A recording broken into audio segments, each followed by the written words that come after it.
Turn that mic on. Good morning, Illinois in Focus Daily. I'm Greg Bishop. Thanks for being with us.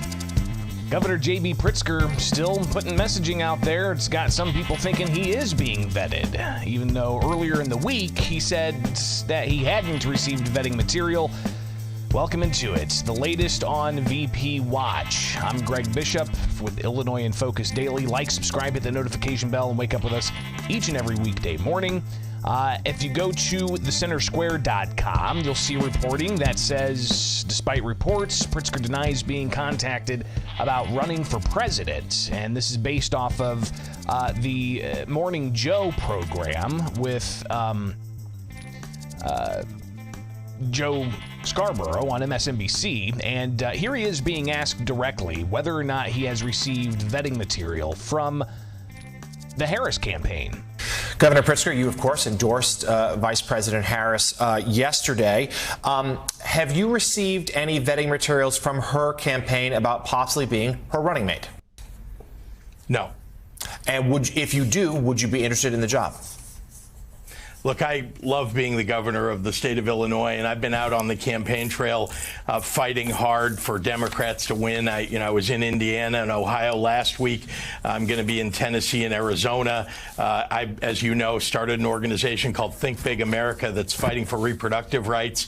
We did it in Ohio. We're doing it in Arizona, in Nevada. It's important to me that we win across the board and all across the United States. So I'm going to continue to do that. And I'm very interested in making sure that Kamala Harris becomes the next president of the United States. So again, that's Pritzker on MSNBC on Tuesday. But then yesterday, he went on CNN with Jake Tapper and was asked a different line of questioning, but somewhat similar messaging from Governor Pritzker. This is from yesterday. Have you been asked by the Harris campaign to submit any paperwork to be vetted as vice president? Well, I'm not going to talk about any private conversations that I've had, but as you know, I've been traveling the country advocating for Kamala Harris, for the Democratic ticket, and making sure that we're beating Donald Trump everywhere we can. If asked, would you accept an invitation to be her running mate? Well, I think, I love being governor of Illinois. The people of Illinois have graced me with that title for the last 2 elections, and, I'd be reluctant to make a change, but it'd be hard to resist a call and consideration if the nominee called me to ask to be considered for vice president. Have you been asked by the Harris? Some couching of how to respond to this. Something that Governor Pritzker, again, he's been asked about whether or not he has aspirations for higher office for literally years now, since the 2022 re-election campaign, and even before then, there were questions circulating as to if Pritzker is looking for higher office. Now, a lot of other speculation in all of this, obviously, when it comes to the types of reports that are out there. You had the Wall Street Journal put out a report. You had USA Today put out a report. Others being considered: Pennsylvania Governor Josh Shapiro, North Carolina Governor Roy Cooper, Michigan Governor Gretchen Whitmer, Minnesota Governor Tim Walz, and U.S. Senator Mark Kelly of Arizona. But the political thinkers are saying that instead of getting somebody like Pritzker from a blue state, there should be an effort by the Harris campaign to pick somebody from a swing state. So, for instance, like Pennsylvania or Arizona or some of these other potential swing states to try to draw up enough support for Democrats. So the speculation continues whether or not Pritzker would be the VP choice. He brings to the table a lot of his own personal wealth. Obviously, Pritzker is a billionaire. And could he add to the campaign war chest with his money and also his family's money? So we'll be watching that and keeping you posted on the latest, because if Pritzker is the vice presidential nominee heading into the DNC, the convention in Chicago next month, then if he gets elected as VP, there would be a line of succession.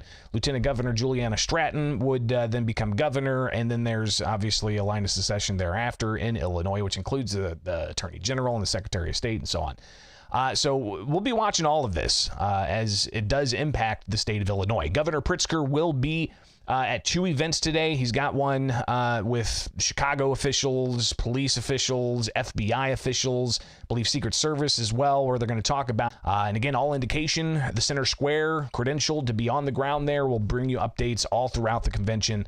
So be sure to like, subscribe, and hit that notification bell here with America's Talking Network on YouTube. I'm Greg Bishop with Illinois in Focus Daily. We'll keep you posted on the latest back and forth of whether Pritzker's looking to be the VP.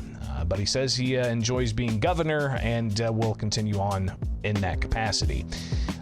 Again, like, subscribe, hit that notification bell. It is Illinois in Focus Daily with the Center Square and America's Talking Network.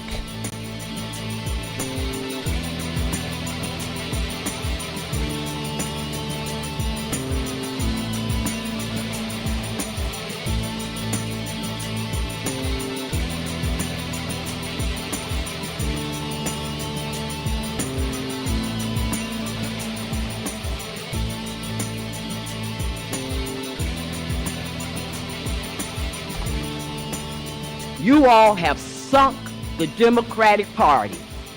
Trump is going to get in office, and he's going to do massive deportation, just like he did the first time he was in office, and nothing would be finer because Americans want their country back. That's a member of the public speaking to a City of Chicago City Council committee about the migrant issue. That's obviously going to be a massive issue heading into the November election, and the impacts of the taxpayers subsidizing healthcare, education, housing, food, even legal assistance for non-citizen migrants coming to the country, being transported from Texas. And in particular, you have Texas Governor Greg Abbott indicating that more are going to be transported to sanctuary cities like Chicago, especially heading into the Democratic National Convention, which is August. So taxpayers in the state of Illinois already paying $1 billion plus, $1 billion more could be on the hook, but they're not budgeted for any potential surge, and that was something revealed earlier on this week at a committee hearing with the city of Chicago. And of course, this story just continues to develop more and more, and showing images of the Texas National Guard with non-citizen migrants being rounded up. But Chicago may have thousands of additional migrants arriving before the end of the summer. Story Jim Talamonte with the Center Square put together here, saying government officials have not budgeted for this major surge. So last week at the Republican National Convention in Milwaukee, Governor Abbott from Texas promised that he was going to be continuing to bus migrants to sanctuary cities until the U.S. border is secure. During a Chicago City Council meeting on immigrant and refugee rights Tuesday, Budget Director Annette Guzman shared some statistics and really laid out how the city's not prepared. They have not budgeted properly for any additional surge from the southern border being shipped to cities like Chicago. The funding surplus or salvage that we accrue over the course of this mission will go towards the planning that we are currently doing to support the surge that we fully anticipate will happen in the coming weeks. We heard it ourselves during the Republican National Convention from the governor of Texas himself. He is planning to send buses to the city of Chicago, irrespective of the fact that we have a bus ordinance, irrespective that municipalities throughout the Illinois region close to the city of Chicago also have bus ordinances.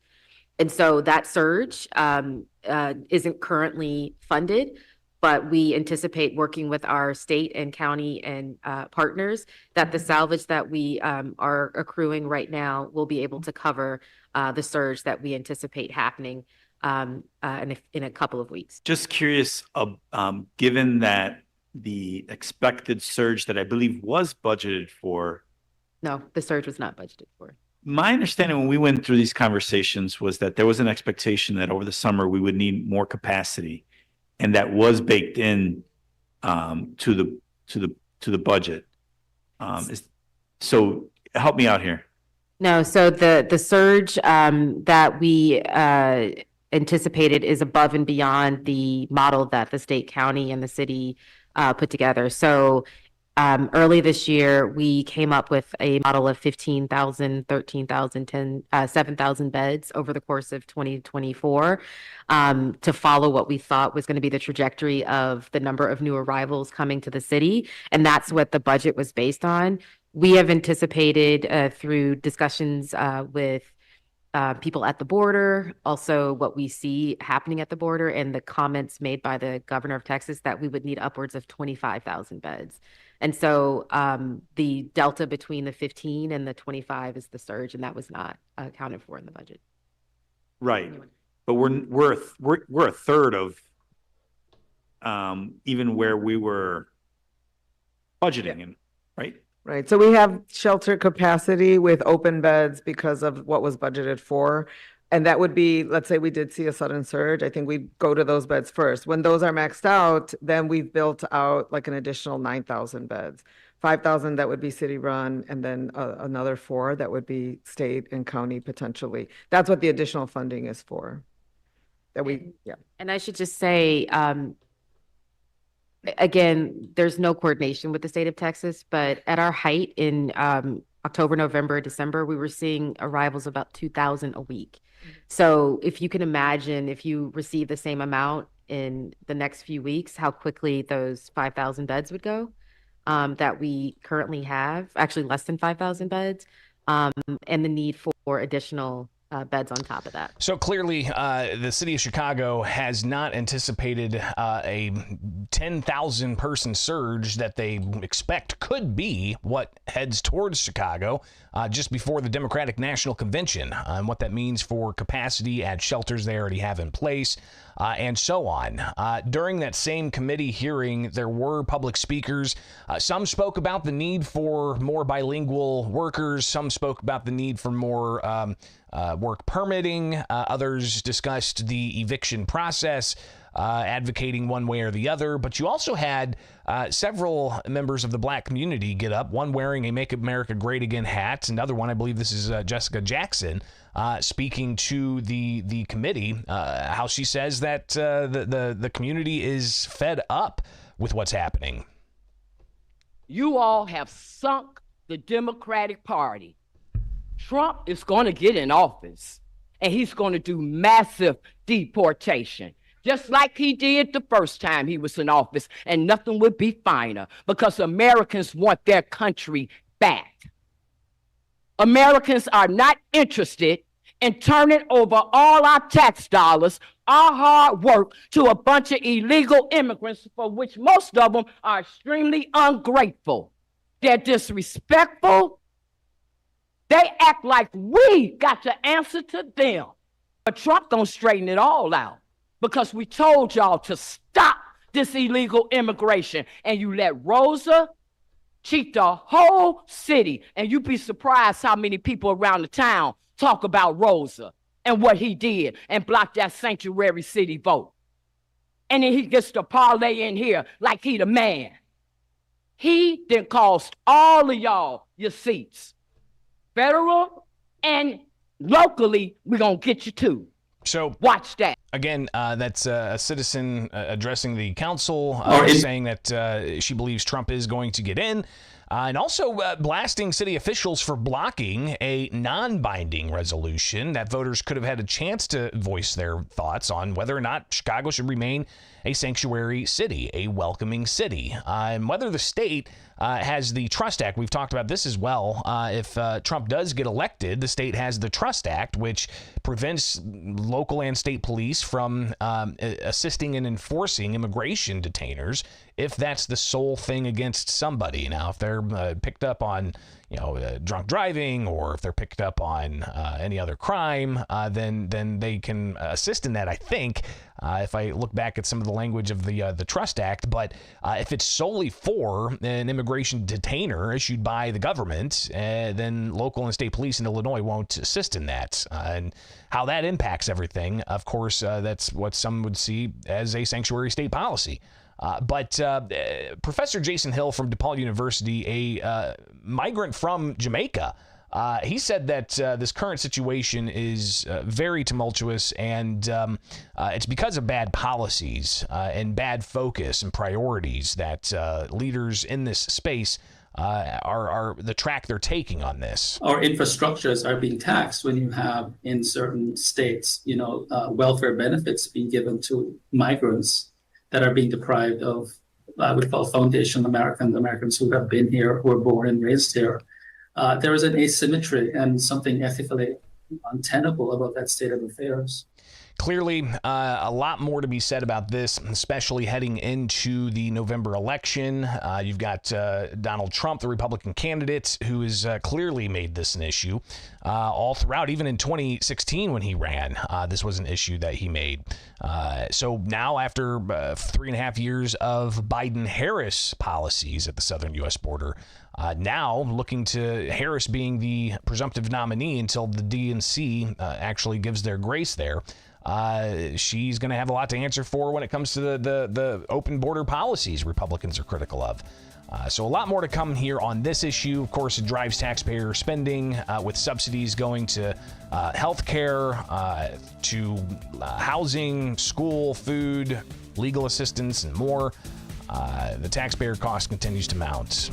Will it be an issue that are on voters' minds when they head to the polls? We'll see. It is Illinois in Focus Daily. Like, subscribe, hit that notification bell here with America's Talking Network.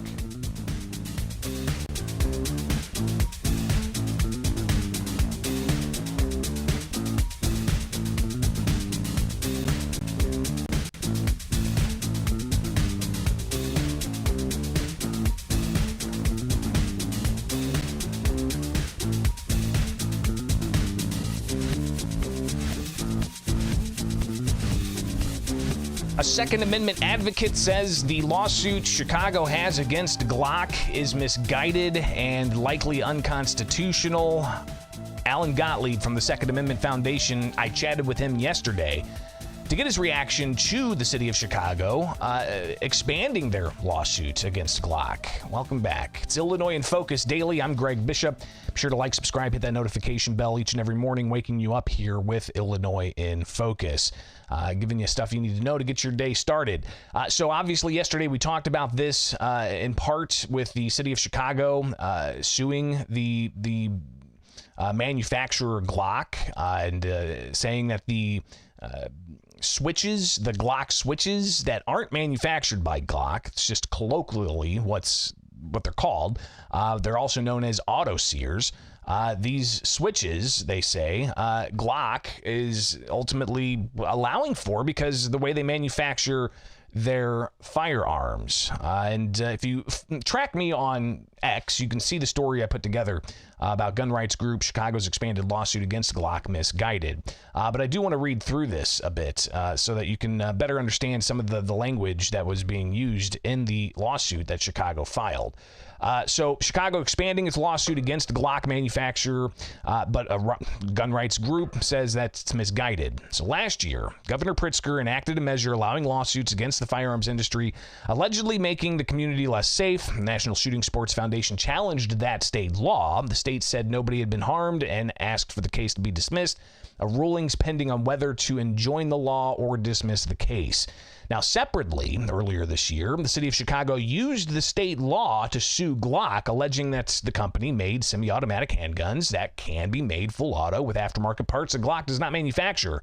The city dropped its initial lawsuit earlier this week, but filed an expanded one on Tuesday. Now, they said in their filing, these terrifying weapons have caused death and destruction throughout the city of Chicago. They have been recovered in connection with homicides, aggravated assaults, batteries, kidnappings, burglaries, home invasions, carjackings, and attempted robberies. The expanded lawsuit includes Glock, Glock's parent company in Austria, and several firearms retailers.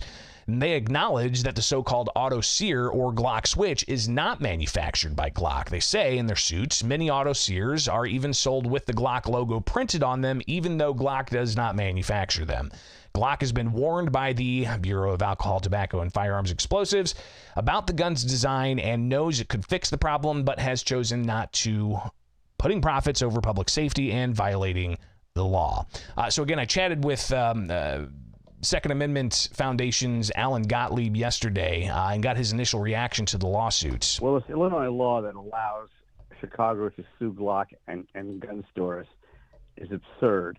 And I don't think they're going to win in the long run because Glock is making a legal product. And if and the gun stores are selling a legal product, if somebody alters the Glock and makes it an illegal gun, they should be going after the criminal who did it. And of course, Chicago has a great track record of not prosecuting criminals who misuse firearms. And so that's where the problem lies.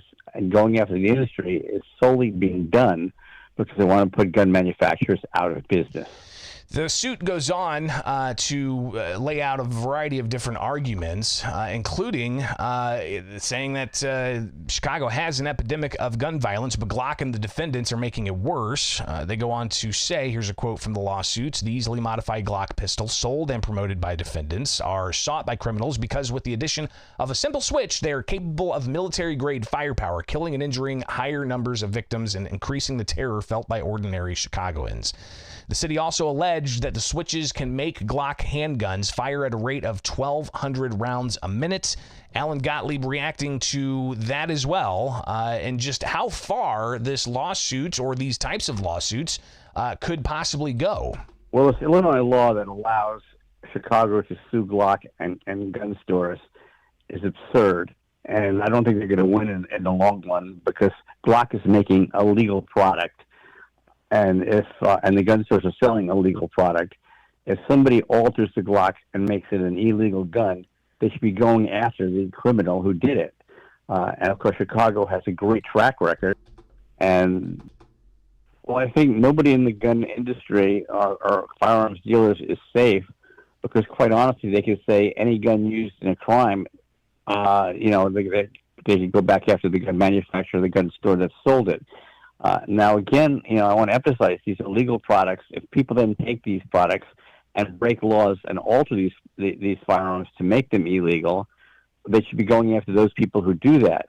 And that's what Chicago doesn't seem to really be doing. They really want to go after the legal trade, the gun trade, not the illegal gun trade.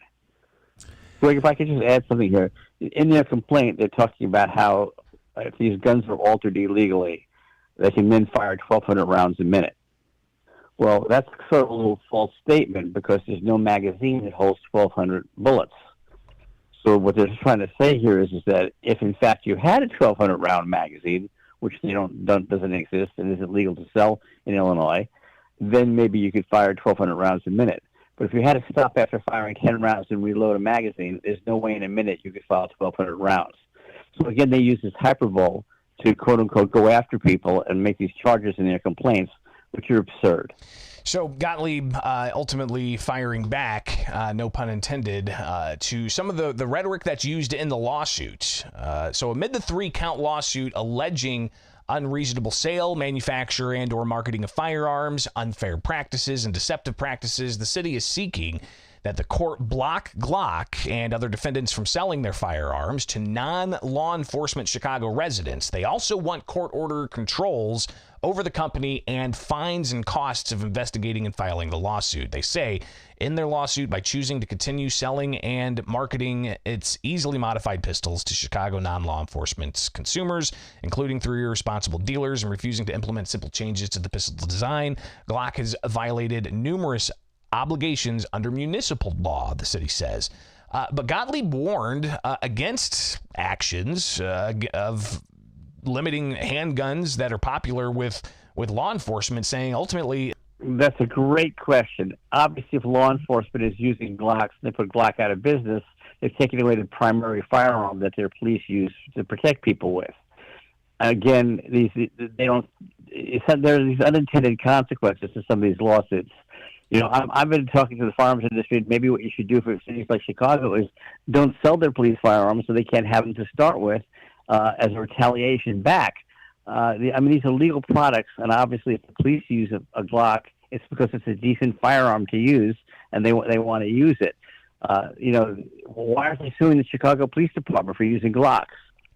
Interesting questions. Obviously, this is a case that continues. I think the next hearing is going to be in November to do a little bit of a status hearing. Now, this is action that Chicago has taken against Glock, but what about the action others have taken against the state for the gun ban? It's not just Illinois that's dealing with this. You've got other states across the country that are suing or being sued by citizens in their states over gun laws, gun bans, restrictions on where people can carry, and so on.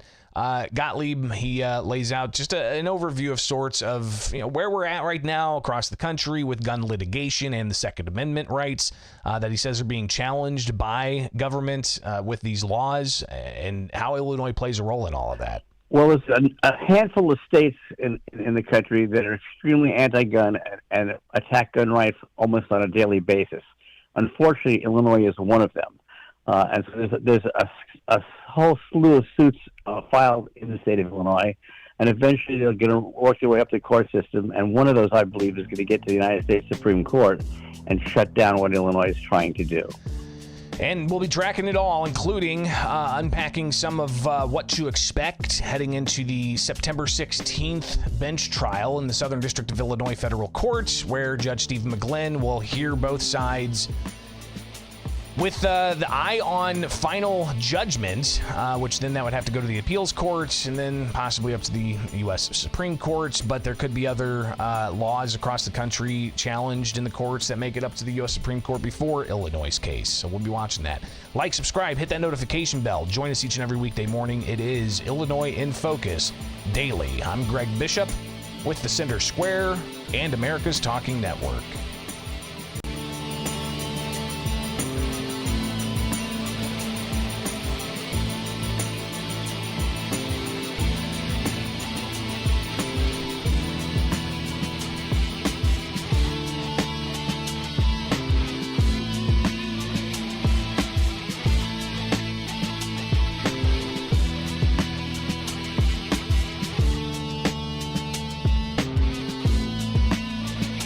Public safety on mass transit, part of the focus yesterday, and the second of a series of hearings on Illinois mass transits across the states with Chicago Transit Authority, the Regional Transit Authority, Metra, so many other different transit organizations with questions of taxpayer subsidies for these operations. You've got questions about accessibility for these operations. You've also got questions of the rates of people riding on these forms of transportation. But clearly, a lot of focus at the Illinois State House on how to handle these issues. All right, it is Illinois in Focus Daily. I'm Greg Bishop. Kevin Bessler, reporter at the Center Square, reporting out in a series of hearings on Illinois mass transit.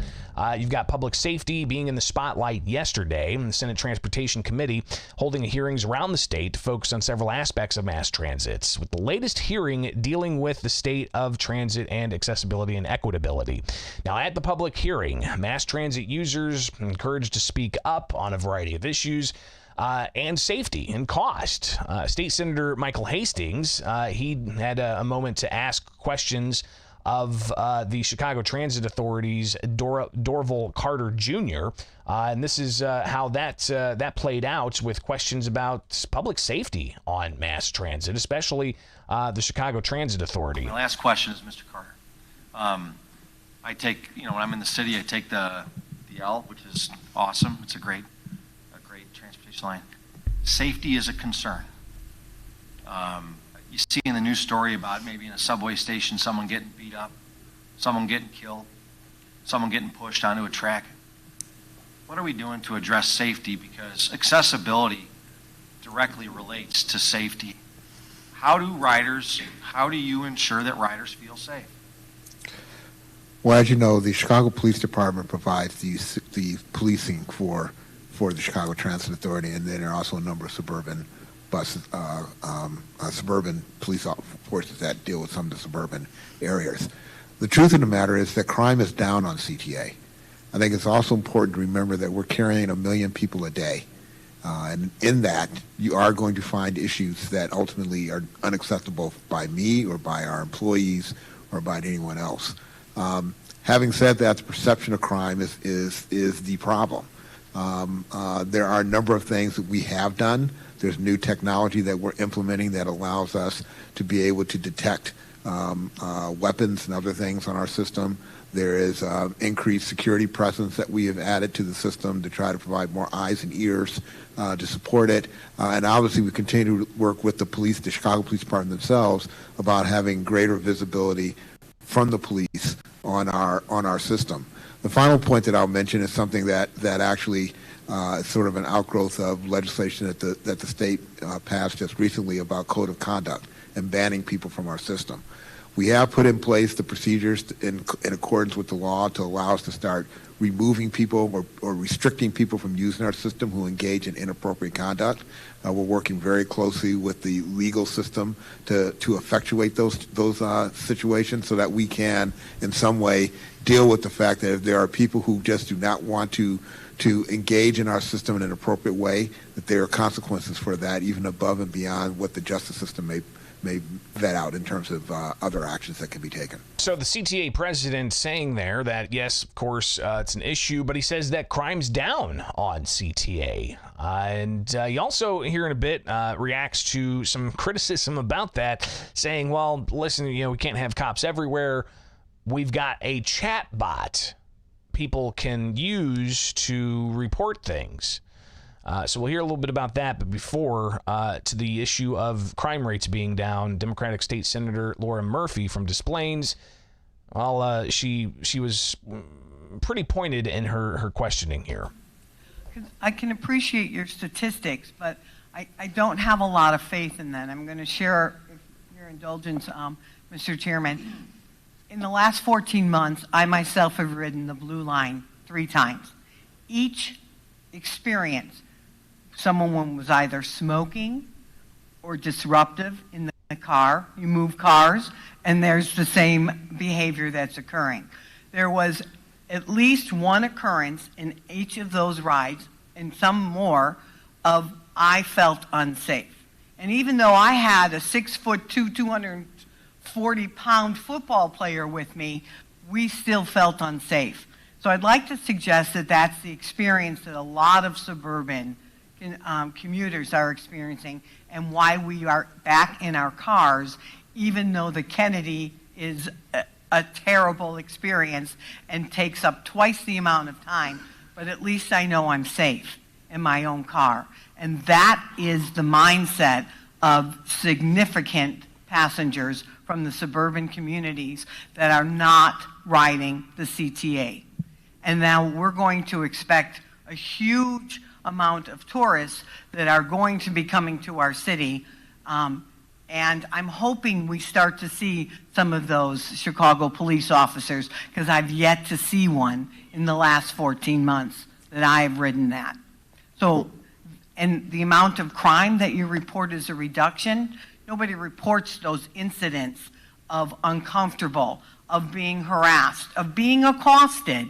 There's no one to report. There's no conductor that walks through the cars. There's no police that walk through the cars. There is absolutely zero presence of any authority figure. And so I think your crime reports are sorely underreported. Well, can I respond to that to some degree? First of all, we have increased the tools that our customers can use to report situations to us. One of the things that we just launched recently is a chatbot that allows you on your phone to let us know in real time if there's something going on the train that we should be aware of.